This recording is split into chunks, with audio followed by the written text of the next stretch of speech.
Welcome to the first ever episode of the Rhett Like Sports Podcast with my guy Brandy. Glad to be here. Fantastic production we have around here.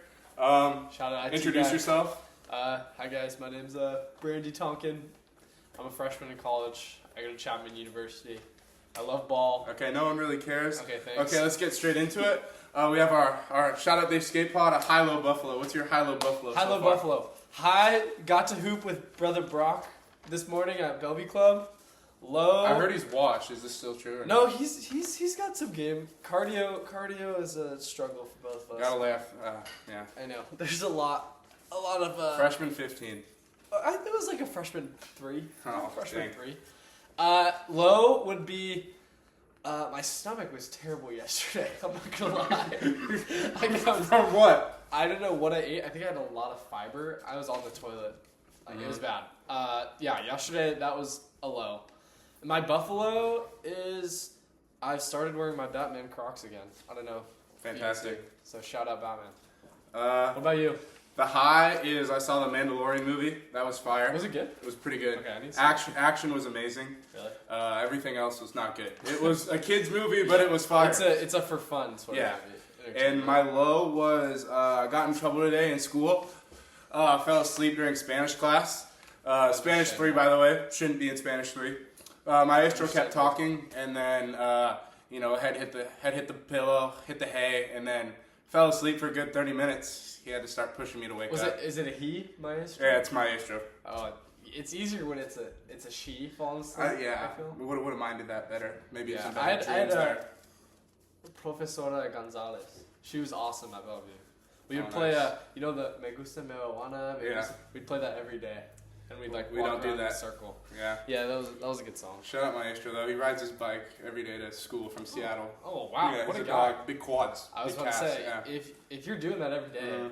some bulge, Yeah. bulge on those quads. Okay, pause on the quads, I don't know how to edit out, so Oh, everything you say digital will be footprint, used in digital context. footprint. I No. do not know how to edit, so everything that will be said in court will be used against you. Digital footprint. Is Oh, it's not- absolutely terrible. And then my Buffalo is what's a Buffalo? Football starts on Monday Oh, for sick. spring ball. Not excited because it's hot out, but pretty fire. That's Well, my Buffalo. Depends on the day. Yeah. Can we give a shout out to IT? Yeah. Shout out to IT. Set up everything for us right here. Shout out IT. Shout out IT. Look at this Thank guy. you. Look at this This guy. is what he does. Might need to get him on an episode. Maybe. He doesn't really know ball though. He'll have some good takes. No, he says Yes. everything my dad says. He's a total boomer. Okay, Brady, He you is- get he is into it. grandpa. Okay, before this disclaimer, Rhett texted me last night. And I asked, "What are we doing?" He said, "I need some hot takes." So, part of these are more spur of the moment. Part of these I definitely have thought about for the first time. So like some of them are rage bait and We don't have a ton of rage bait. Okay. I can get into rage bait off the dome if needed. But we're starting out strong. If there was no 9/11, the Mariners win the title in 2001. And I'm 100% for real. Do you want to know why? what? So, Digital Mariners were footprint. roll. Just for context. The Mariners. That's the 160 win season. So most winningest team of all time. Yeah, great team. They had that was the number one season? offense of all time. It was that season. Oh, And so, basically, after the attacks, they had to postpone a week of the season. Yeah. So postseason was pushed back. Everything was put to a halt. Mariners were riding in hot, and then they kind of slowed down the stretch. And then secondly, they played the New York Yankees in the ALCS. That's rigged. And the ALCS. It was Bush. And the Yankees. It was Bush. The Yankees were playing for the entire city, and it's hard to beat that when they're playing with that much fire. So Yeah. the Mariners ended up losing the ALCS. But I do believe if there is no 9/11, the Mariners win the 2001 So you're title. trying to tell me Bush rigged 9/11 and the World Series? I don't know if I'd go that far, but the World Series, yes. Okay. Yes. Shout out my guy Bush. Shout out Guy Bush. All right. Second one, we're gonna go a little bit of a different route.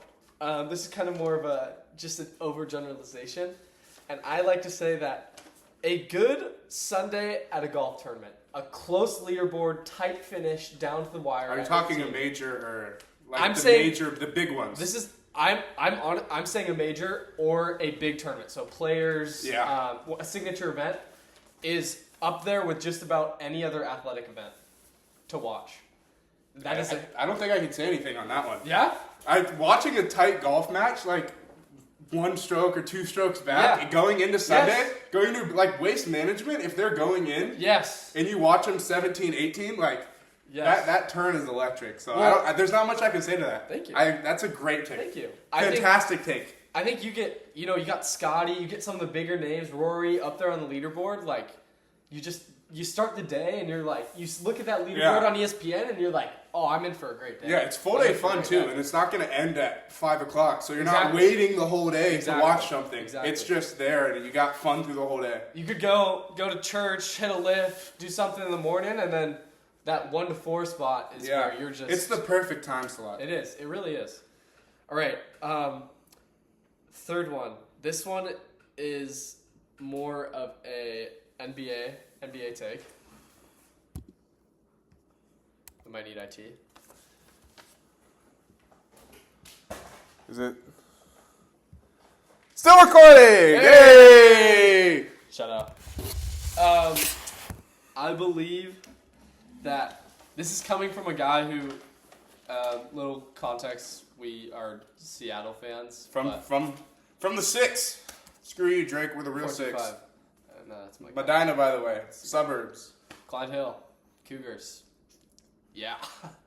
But I became a Warriors fan at a young age because I was a little white kid and I liked this guy who was shooting from 40 feet and I know their team and I was a bandwagon. So, this is coming from a guy like that. But Draymond's ball kicking and suspension in Game 5 was the biggest domino effect of the 2010s and 2020s in the NBA, but it also was the best thing that could have happened for the NBA. Which year was that? I forget.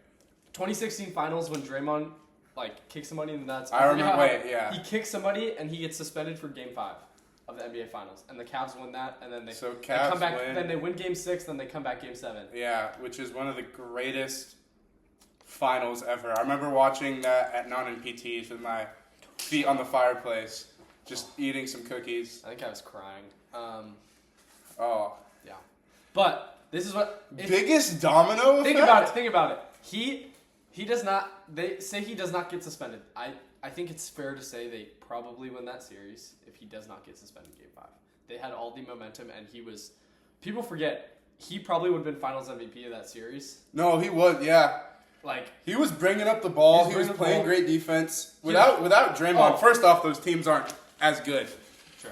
Shout out Austin Reeves. Great take. I think he was the luckiest player, but what Draymond did for those teams will never be forgotten. Agreed. If you know ball, you respect what Draymond did. Yeah, you kind of have to. He doesn't. If the Warriors win that, does LeBron ever win a title in the Cavs? But then, or does LeBron stay for the Cavs until he wins a title, and does Kyrie stay? Yeah. Then, do we ever get the KD domino effect? Are you talking the biggest domino effect of the 2010s? 2010s. Not all of the NBA. Not all the NBA. But if the Warriors win that series, they've won 2 in a row. Does KD still join them? Maybe. Yeah, I think Then KD the Warriors still win joins 4 in a them. row. Then what conversations are we putting Steph in? Stephen. But then that's the same thing with the 22 Warriors if they drafted good. True. If they drafted someone other than Wiseman, if they got LaMelo and didn't draft Kuminga, they're, again, still a title contender. Also, I would say then people start to say, well, this kind of three-headed monster of... Now, do you remember that time where it was, okay, the Nets have their big three? Oh, no, I take that back. Shut up. No, shut up. You're wrong. The biggest domino effect is clearly, 100% biggest domino effect of the 2010s is PG getting traded. That's 2020s. That falls into 2020s. It was 2019. Yeah. But still, that's going to be the biggest domino effect. But I think if the Warriors win that title, I don't know if we have the Nets team up. I don't know if we have some of these big names come and team up because that system clearly doesn't work. With the Yeah. Warriors. So I think possible. That late, it does. Oh, yeah.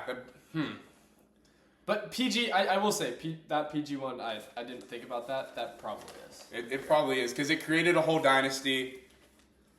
which it's going to be around for 10 to 12 years.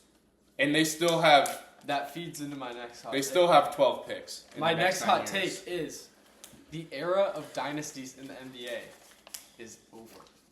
Well, what do you mean by dynasties? Teams that are going to be winning multiple championships? I would say more than 3 or more in a 10-year span.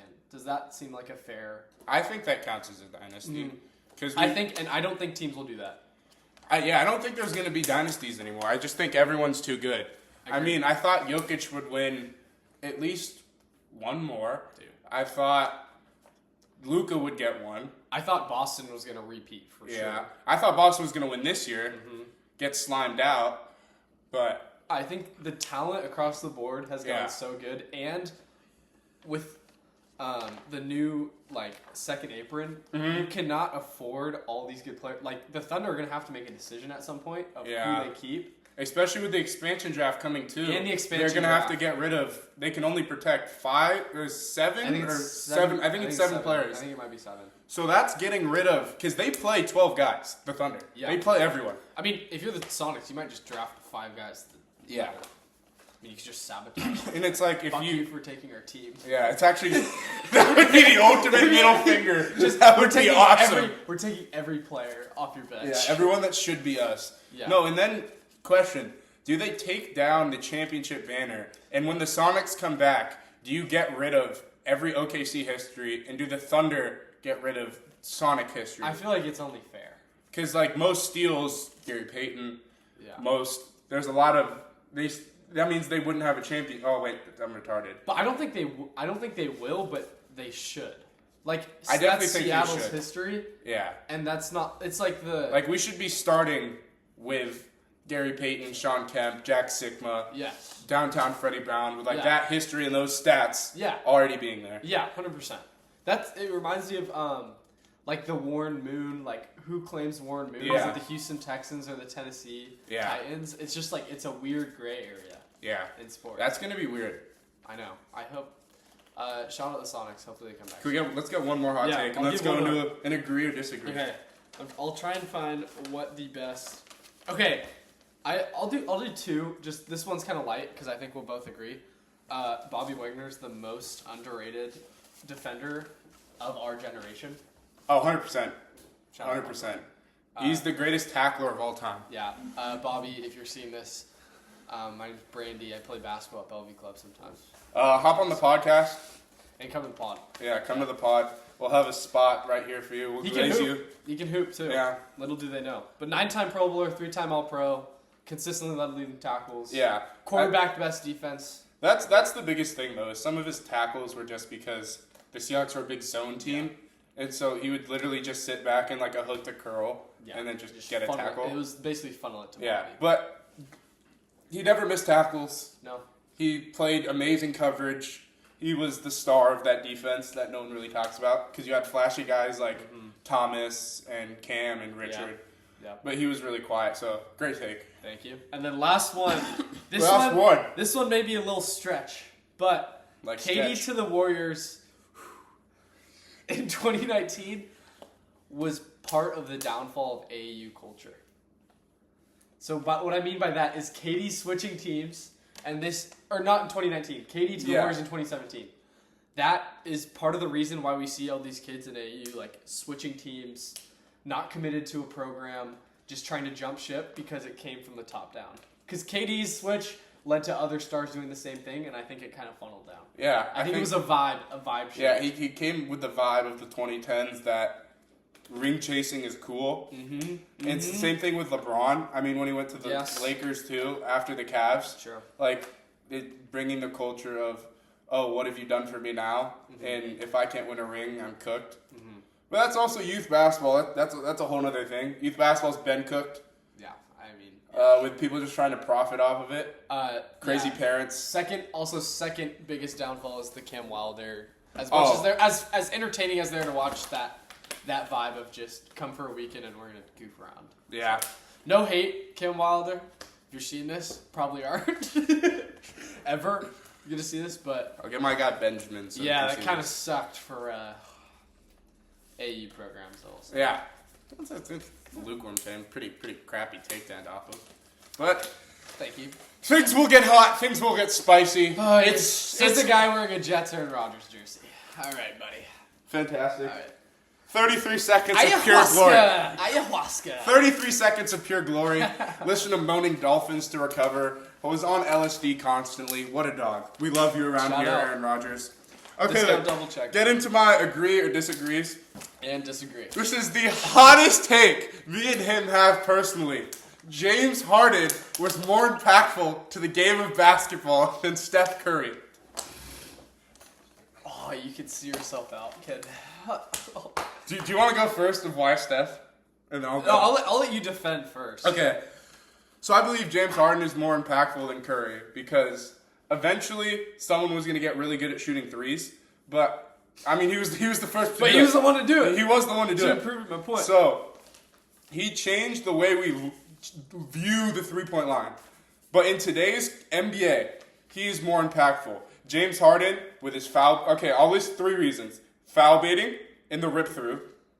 People had to foul him because they were more worried about him getting a 3. And we see that in people flopping in today, which he did really bring around flopping culture and made it mainstream. The second is his... I talked about it before on my TikTok. His size-ups and iso ball. I mean, you can talk about it for like guys like AI and things like that, but James Harden, the way he did the step back, that was just like completely impactful for our whole generation. Yeah. Like when you look at our generation, like when at recess, you weren't going around running a down screen and a pin screen to shoot a 3. You were going No, around. you were pulling up from half like KD, like Steph did. No, you were hitting a step back. But then that's also the thing. If you look at Curry later in his career, what is he known for? Besides, when he couldn't run off those screens. The Curry slide, the iso ball. He had to change his game because of James Harden and how impactful he was. Look at Jamal Murray. Jamal Murray plays and tries to play like James Harden. If you look at any iso guard in today's NBA, he basically, I talk about it with him. I think he was the birth of the combo guard, really, in reality, in this whole wingflation we see. I can agree with that. This whole wingflation we kind of see because it's like, I'm going to be a point guard, but I'm a shooting guard because I don't really want to pass. So I'm going to call myself a combo guard because I can kind of do both well. Yeah. And so I just think today when you look at kids' Twitters and where they're getting recruited, they put combo guard in their bio. And that's all because of James Harden. I feel like he made a position. Okay. And just iso ball and fouling in general. Is KD not a ISO player? Is he not an ISO 53 from player? hang pulls is OD. Yeah, that was later. Early KD, are we talking like OG KD? Thunder KD was, what do you think James Harden got that? That's tween, hezzy, or coming off, getting pull-ups, like, that was iso ball. T-Mac before that. No one cares about T-Mac! No one cares about T-Mac! You have no idea how good T-Mac was!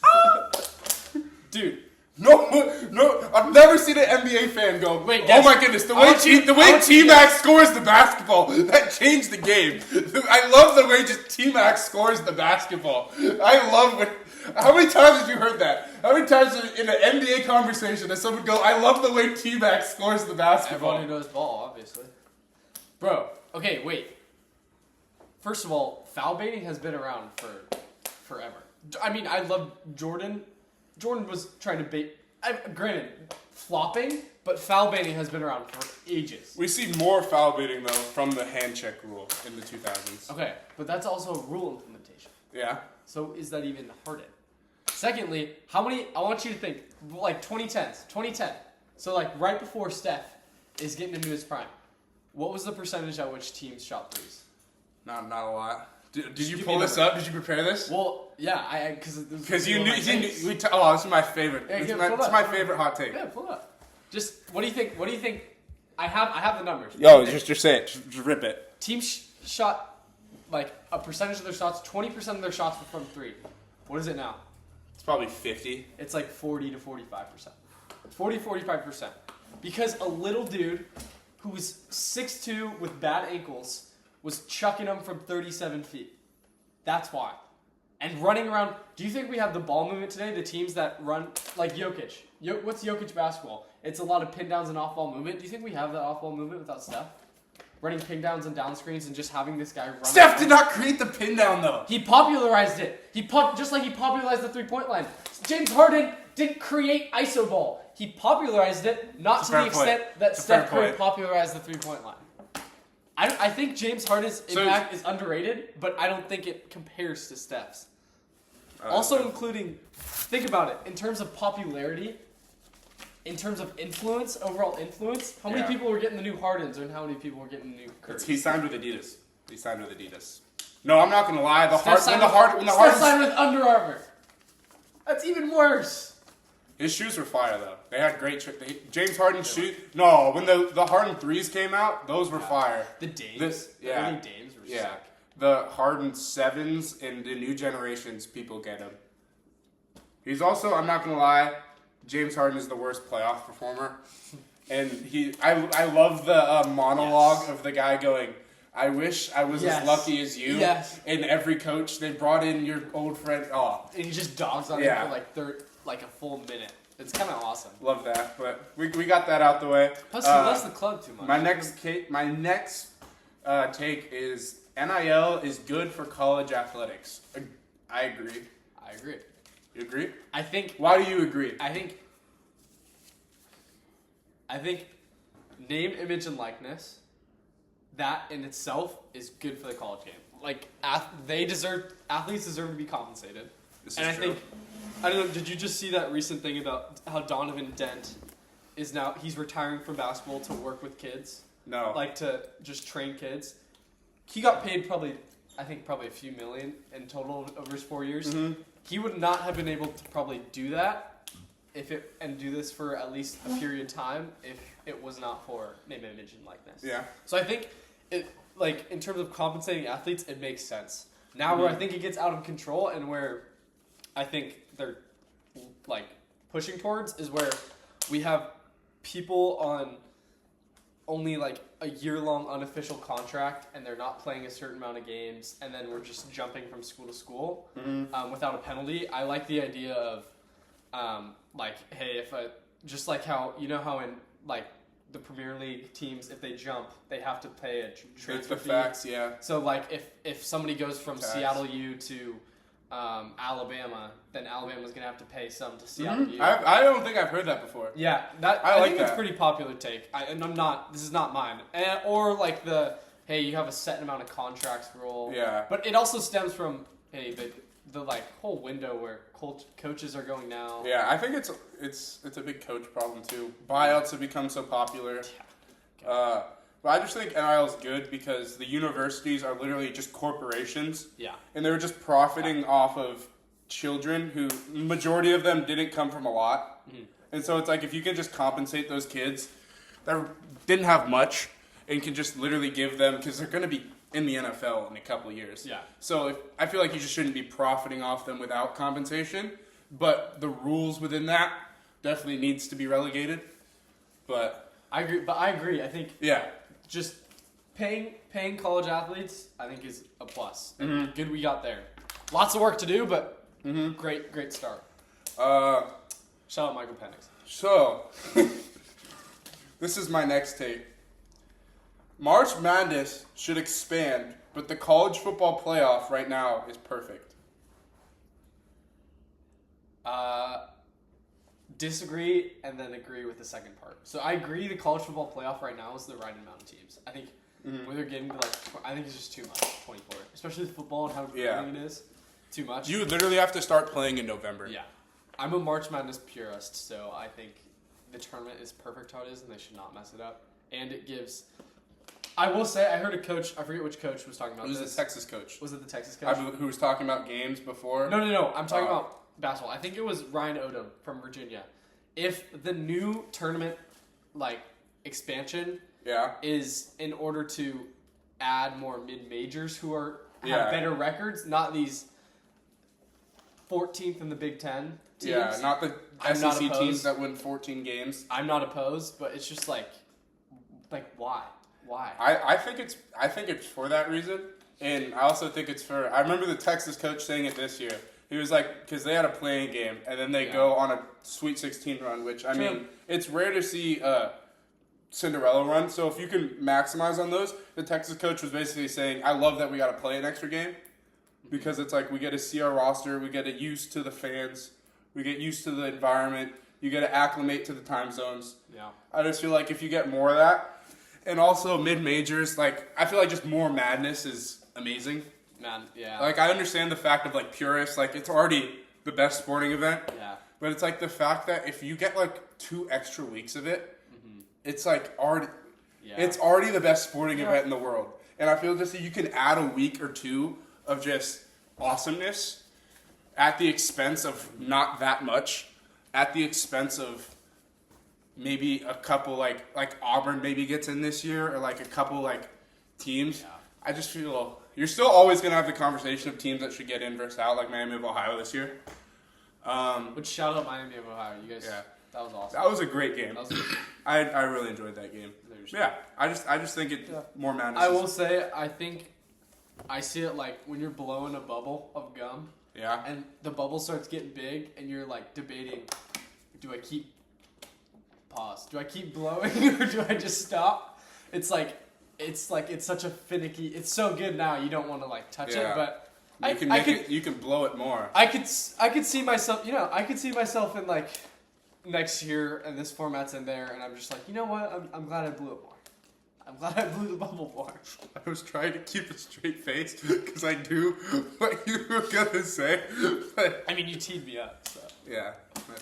That was a good take. That was good. Thanks. Next, agree or disagree.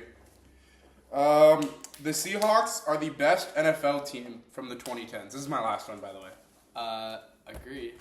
With zero bias whatsoever. With zero bias. But in all actuality, I do agree. Like, who would be who are we putting them up against? Would it be like the Chiefs? 20. Was that 18 Chiefs?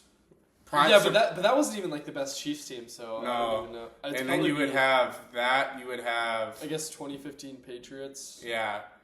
Or 2014. Like early Tom Brady.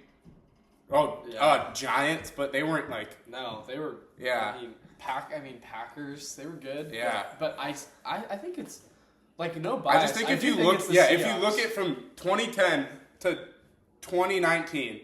The Seahawks are the best team. I agree.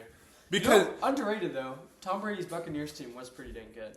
I don't know what year that was. Yeah, but they were pretty good. I'm pretty sure that was 2020. You're right, that was 2020. I remember that because Mandalorian, the trailer for season 1, played at halftime. And Mr. Blinded by the Lights. Oh, the weekend. With his big odd chin. Yeah. He had surgery. No, yeah, and he was just chuzz with the bandages. Not a bad performance though. It was off topic, top 5 or top 3 Super Bowl halftime shows you've seen in your life. Bad Bunny, Katy Perry, and Shakira. Okay, I like that. I'd go the one with Dr. Dre, Snoop, all them. Yeah. Shakira. Yeah. And then she's bad. Shakira's solid. Hi, Dad. You can come in here. Say hi to Yeah. Dad, we're live right now. Yeah, live. Just say hi. Or Who won the topic? Top 3 Super Bowl halftime shows. Bad Bunny, number 1. Worse. Kid Rock's TPUSA. No, probably low-key. Bruno Mars. When the Seahawks won, I remember when I was little, I was like, "Dang, this is good." And I liked. Do you remember the Broncos Panthers Super Bowl where it was Beyonce, 50, Bruno, and Coldplay, and they all came up to the front at one point, and it was like Bruno, Chris Martin, and Beyonce, and it was like small, medium, large. I don't remember that. That's so autistic. I vividly remember because I vividly remember like Quincy made a joke or something, and I was like, "Oh, that's pretty funny." Because it was Bruno's like a tiny dude, Chris Martin's pretty tiny, and Beyonce was wearing heels, so she was pretty tall. It was like unironically, number 1 is definitely the LA one when everyone was there.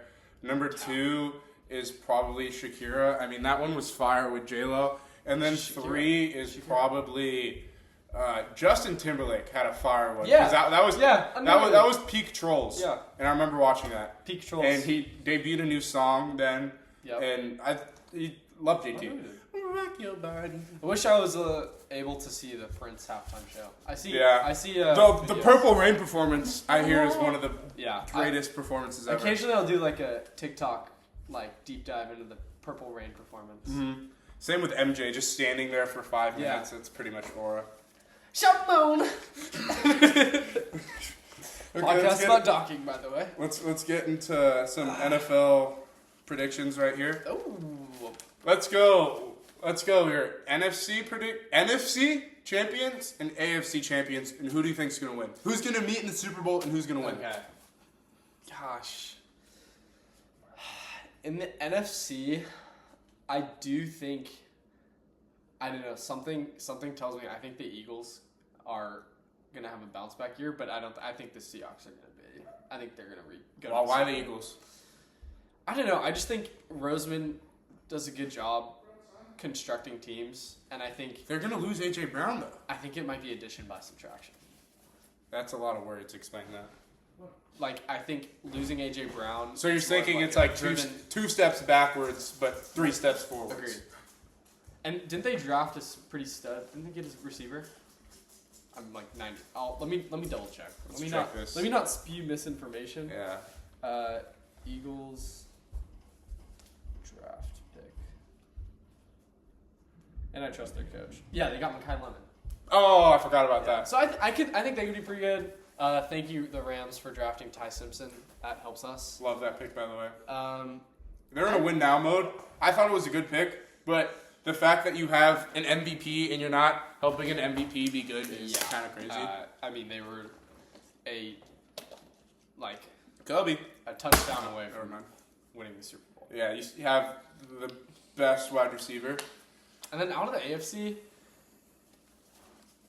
I really don't know. I mean, I'll go chalk and say like the Broncos. Can I tell you mine? Yeah. NFC, I have the Hawks. Yep. That's the fact that they got rid of weaknesses in Tariq Woolen and picked up strengths in the draft. Always have amazing draft Bud classes. Clark is going to be a stud. Yeah, I think we're getting rid of Anthony Bradford and putting the guy from Iowa who was who was an All-American. Yeah. I really like that. Buffs up the O-line. That was the only problem last year was Bradford on the O-line. And so you're also getting Cross back. I mean, O-line's top 3 O-line, top 5 O-line in all the NFL. Elijah Arroyo's healthy. Yeah, you still have.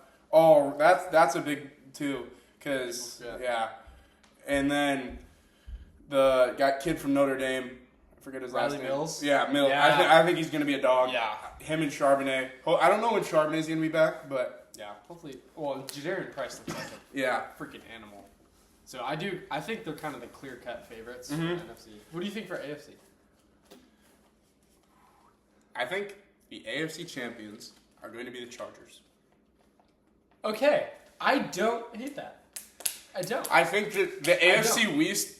Whoa, the AFC. Is it the East or the West? I'm pretty sure it's the East. Yeah, that would make sense because it's Raiders. The AFC East is pretty weak. Okay. You have a rookie quarterback.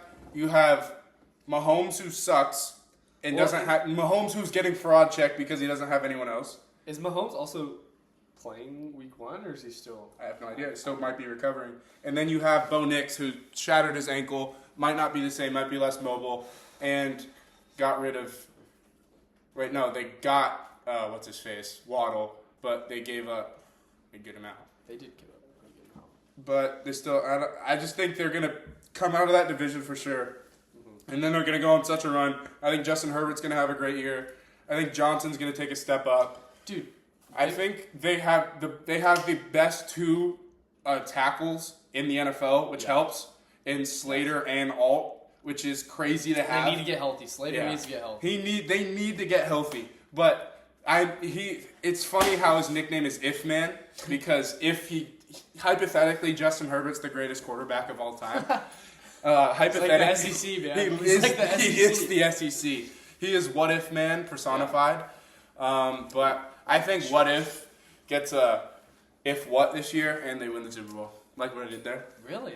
Yeah. I think, looking over that and just talking about it, the AFC is really weak. Yeah. Like it is honestly. Let's go through divisions. remember NFC West, best division of football. I go NFC North. So that's Packers. Packers, Bears, Lions, Vikings. Yeah. Lions, I feel bad because they had one really good year. And then I don't know if they're going to get back to that 1-2 seed ever again. I think they'll make the Yeah, playoffs. I forgot. Well, it just depends on, because I think Kyler Murray's going to be a stud. I think he's going to be amazing. Really? I think he's going to be great. Kevin O'Connell, O'Connell is the quarterback whisperer. He is. I think he's going to, he has the talent. He just didn't, also having Jay Jettis Not for helps. 9. Not the quarterback whisper for 9. Did you see that interview? Yes, about. He's just not PR trained at all. It's Such hilarious. Yeah, what Kyler's like, yeah, it's been great. He's super receptive to feedback. Like, just a really good guy. They just both get each other JJ better. goes, they're like, so how's it been? Like, what's the relationship like with Kyler? It's like two students on the other side of the classroom. And they're like, okay. And he's like, elaborate. Maybe he's like, like when there's another student on the other side of the classroom, you kind of see each other there, but you're just two students on the other side of the classroom. It was maybe the worst analogy I've ever heard. It was terrible. Michigan education. Like, what are we doing? He's been pretty lucky in his career to suck and then have one of the best defenses ever. And like one of the best O-lines. Yeah. That team was so good. They had 6 or 7 get drafted out of 5, which is crazy. That is kind of crazy. You're a grown-ass man talking about 6, I said Michigan education thinking it should be better. Michigan is a great education. Michigan, we would be all lucky to have a Michigan degree. Yeah, agreed. Shout out Michigan. I won't say that, but... Remember when they belted the Huskies? Right, we don't talk about that. He's a big denier. Michael Penix had broken ribs in that game. Let's shout out Andrew Hill here. Andrew Hill believes that UW should get the national championship because they cheated. He believes they should. He believes that UW should UCF it and put national champs in the rafters by way of cheating. Dude, if the Astros still have the World Series, the Wolverines are going to keep that national title. Like, there's no shot. But I think that was pretty funny. That's a good. Hey, I respect the commitment. Yeah. Like, I respect the commitment. And UCF, that's one of my favorite things, though. They were going to get destroyed. They were going to get destroyed. That's like Cincinnati. Remember when Cincinnati was good? They had who was it? Ritter? Desmond Ritter in the sauce. And they just got belted. They got destroyed. Yeah, but that's pretty much how it goes. Then that was the same year that TCU upset Michigan and then just got belted. Ass. That was bad. Georgia. That Georgia game, that was bad. That was like a terrible college football play. Yeah. Looking back. Yeah. Oh, you just flashed me. That's awesome. I'm not wearing pants under here. He's wearing something. There's Simpsons. It's just in my drawers. Don't worry. I only have to be naked from the half. Yeah. Okay, let's go. let's go NBA predictions here. Who do you think's gonna win Game 7? And then who do you have Knicks versus winner of Game 7? Gosh, Game 7 is gonna be awesome. First of all, let's just appreciate. Can we give a round of applause for this? Shout out Game 7. Love Game 7. Best words in sports. Besides, Jared McCain just painted his other nail. That's the second. Do you think he paints his toenails too? That's a good question. I liked his nails the other day. He had like thunder colors. No, I think his nails are cool. I love Jared. I was talking to my sister about this. She doesn't really watch basketball, and she's like, "Oh, I love Jared McCain." Yeah, I think he's the most liked player. Yeah, in terms of percentage wise, I don't think you can hate him. He's awesome. He's just people call him zesty. I just think he's confident. No, who he is. He's just a cool dude. Yeah, and he's really freaking good. Yeah, like he should have won Rookie of the Year, averaging 20 for a solid Sixers team. He literally would have if he didn't get freaking hurt. Daryl Morey's an idiot. Yeah, like, that was a terrible trade. That was. But I would say, and then saying that they sold high is crazy when he's starting in the finals. 3 second-round picks. Yeah, ridiculous for a 23-year-old. Ridiculous. 22-year-old, however old he is. Yeah, dumb. But I gotta lean. I could see it going either way, but I have to lean the Thunder at home. It's experience. I think Shea's gonna bounce back. It's them. They rested their starters the last quarter and a half of this last game. They were getting belted. And Dagnall 13 points in the third quarter. I think I really do think this is a 50-50 game, and I don't think people are treating it. Do you as think such, home but advantage matters in this game? Yes, but to an extent. Like the Spurs have won there. Yeah. And they've beat them more over the course of the season, and I don't think they're going to be as intimidated. I don't think they're intimidated. I do think, obviously, when you're at home, I think it's more OKC has more confidence than the Spurs are intimidated, if that makes sense. Mm-hmm. What do you think? I go the Spurs because I think Mitch Johnson finally had something click, and I think that's going to roll into that halftime adjustment of they were up 7 at the half in Game 6, and then he probably saw something and saw, like, he's really good at coaching adjustments, and so I guarantee he saw something and they're going to exploit it in Game 7. And also Wemby pulling up in a Shallon Monk outfit. Yeah. Dude, they've had some of the solidest. Did you see Castle pull up to Game 5? What did he pull up in? He wore his jersey. That's tough. Like, he just walked I've in never shorts and jersey with undershirt and his shoes. Wait, that's sick. Yeah, he just, like other people were, like, LARPing and, like, having, like... He's just like, nah. Yeah, no, he just pulled up in his jersey. I thought that was absolutely sick. Also, best adjustment of the series so far was, it was either Game 4 or Game 5, where the Spurs went, I think it was Game 4. Caruso had been killing him. McCabe, all these people have been killing him, and they went from doubling SGA on the drive to just Castle or whoever's guarding him just play one-on-one defense until he gets like 5 feet around the hoop. Yeah. And then they were just like, okay, SGA, you're gonna have to take tough shot after tough shot, and nobody else is gonna. We're not gonna give you open kickouts. That was just. I mean, because Caruso was lighting it up. Caruso like, was. I like that game plan though of them. SGA's not going to beat us, but it's the NBA, so most people can beat you. Well, and also. Is J-Dub's healthy for Game 7? Correct? His body is so weird. But he didn't look. He looks like a mom. He does. Like a hot, like Disney mom. He looks like the mom from Big Hero 6. That was what I was thinking. That is actually what I was thinking. She's the most underrated Pixar mom. No, not Pixar. Disney mom? Disney mom ever. Elastigirl's up there. Well, she's like S tier. That's like what everyone's been trying to recreate. But she just seems so lovable. The Big Hero 6 mom. She makes you like dumplings and like loves her son. And awesome. And continue. And great attributes. Great. She's got it helps. She's got 99 overall. Maxed out the driving dunk. Yeah. Okay, but then who do you think gives the Knicks a better? I should rephrase this. Who do you think the Knicks want to win? Who do you think the Knicks have a better chance of beating? The Knicks have a better shot of beating the Thunder. Really? I go Spurs. I think the Spurs have better perimeter defense because I believe in Castle, Champagny, Vassell. I think, and also OG won't be a factor. Really?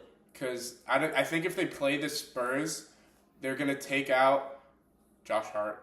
He's not gonna be an effect. They're gonna play Shannon. They're gonna space out. He's the heart of the garden, but that completely neglects Josh Hart. I think OG getting those, like, he had so many dunks in those series. People forget OG's a legit 6'7", 6'8". Like OG is tall. Oh, J-Dub is out. Okay, there you go. Yeah, breaking news from yours truly, IT. IT man. Wow. Let's clap it up for IT. Shout out IT. But okay, this is my point. I think the Knicks match up well with the Spurs because Cat can space out. Cat's the most prolific three-point shooting big of all time. Yeah. And he can space out Wemby and keep Wemby from going in. Because if Wemby sinks to help, boom, kick out, swing, open three. That's why I think you'll see a lot of Shamet and McBride instead of Hart. They're just so hot right now. Like I described the Knicks playing. It's kind of ironic because their mayor's a communist, but I describe them as the perfect communist team. Like Brunson will get 20, and then everyone else gets 15 or 12. Yeah. Like it's because Mike Brown's smart. He's like, hey, we're gonna play through Cat, and now look at it. Now they have these off-ball pin downs. That was a great coaching pickup. Brunson can still freaking he can light it up whenever he wants to. He can light it up and play iso ball, but his slow step is tough. So good. And Mikel's playing with so much confidence. He's running the floor. He's shooting. I mean, don't let him shoot from the corner because it might be a little hitchy, but it goes in. They're playing really good basketball, and I think 50% of that is competition, but 50% of that is they're very good. Mm-hmm. So I think it will be a very good finals. Mm-hmm. So I'm pumped. What about next? Do we want to do early No, prediction? no. Too early? Too early. Wait, because we talked about this off camera a little bit. Who's your favorite prospect in next year's draft? My favorite prospect in next year's draft. I'm so sick and tired of wings in the NBA. Mm-hmm. I'm so tired of it. Yeah, I agree. I think Boozer. Can we give the short guys a chance? Yeah. I think it's going to be Acuff or Peterson. I hate to say Peterson, but when you saw that study that it was creatine that made him cramp and not him. Like, I've had cramps before, and so I know what he feels like when it's like you have a cramp, especially on, like, mid-game. But I think it's not him not wanting to win at all. I think he's fine personality issues, but I think Cam Boozer's ceiling is Kevin Garnett. Like slightly worse Kevin Garnett. I say the same thing for every wing in this year's draft. I think Caleb Wilson, that's literally who he is, not because he's dark and black, and young, with a vertical. He's long. He's so long. Are you saying that because he's black? No, he's got a big ass wingspan. Oh, that dude, you kind of paused there. There's room for interpretation. That can get clipped. TikTok, don't clip that. Yeah. Dude, but I think Peterson's the best player in the draft. Yeah. Like, if you look at him in high school when he was healthy, that guy was so freaking. He moves different. Yeah. He moves like a ant when ants like in like his super jumpy. No, watching AJ though at BYU was different though. AJ watching that Texas game. Oh, and he was willing him. Like, yeah. Oh. The only that was really big though, because that BYU team sucked. Without Saunders, they sucked. Yeah, without Saunders, they sucked. And he had to carry them for majority of the games against Big 12, which is arguably the best conference in basketball. No shade to Rob Wright. He's the most overrated point guard in the country. You heard it here first. Yeah. Fantastic. Yeah, Rob Wright. No, I'm kidding.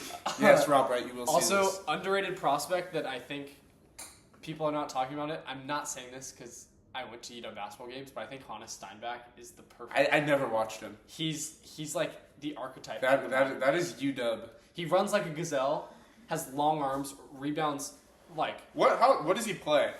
He can play the 4 or the 5. He's good. He can block shots around the rim. How tall is he?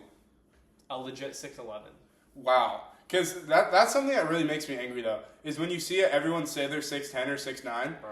When you look at the actual, Boozer was only 6'8". Yeah. DeBanza was 6'8.5".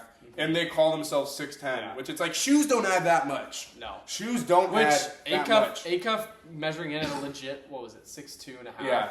That was big. That's big. That'll help him. Yeah, same with Peterson.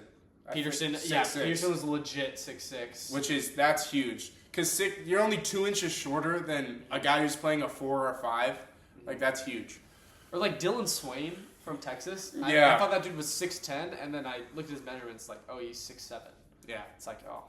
Inflation of height is real. Inflation of height hurts. Yeah. But, Mara is a legit 7'3". That guy's gigantic. No, yeah. His standing reach was 9'9". He's just like, 9'9". That's OP. fitting. He's OP. He's just like, he'll be a good NBA player. So will Yaxel. Mm-hmm. It's a deep. Don't Dominican LeBron. Don't you know Dominican Papi? You know black. Dude, his TikTok is hilarious. He's funny. Do you follow him on TikTok? I do sometimes. I used to see him in who's the freshman? Will. McKinney. McKinney. Yeah. They would always do stuff together. Yeah, the live streams with this guy Will are hilarious. Shout out Will. Dude, they were good. And then I like. I think Mikal Brown measured in a little bit shorter. I can't remember. Yeah. I liked Mikal Brown when he was listed at 6'5". If he is a legit 6'5", I think he's got a lot of potential. That's low-key the only good thing that the NBA draft does is heights and standing reaches. Yeah. No one cares about how fast you can move around the key. No one cares vertical leap. Have you been seeing a lot of these guys, they purposely limit their standing reach to their verticals better. So if they're standing up, they'll be here. They're just go like this. Yeah, like this. Because then it makes their vertical. I've not seen that. A day. It wasn't a day Mara. It was one of the bigs. It was you should not be this tall and your standing reach that with your wingspan being. It was somebody was doing the math and it was that just doesn't make sense. Huh. So I have not seen that. Yeah, it's called jumping inflation. No, yeah, because wasn't it Trimble who had a 43 inch, and I've never seen him use his 43.5 inch vertical. I have not. which is like cool. You can jump high. I knew you like, could jump, not jump 43-inch vertical. Yeah, Like that's 3 or 4 feet off the ground, yeah. which is crazy. Underrated pick who will be a good role player and nobody's talking about. Safety. This Virginia Tech guy, forget his name. I'm totally forgetting his name. He's from Great Britain, 6'7", the most athletic dude you will ever see. Huh. And I think he had the highest vertical leap out of anybody. Very Just interesting. killed the measurements. I think he'll actually be pretty good. So Love to hear that. shout out that dude. I didn't know his name. I think we're gonna end it here, but love the first episode. Shout out Frankus. Great to be here. Safety. Fantastic time. Oh. Let us know. TikTok clips coming out from this episode all throughout the week. But thank you guys. Thank you, and shout out the Mariners. Hopefully they win tonight. Fantastic.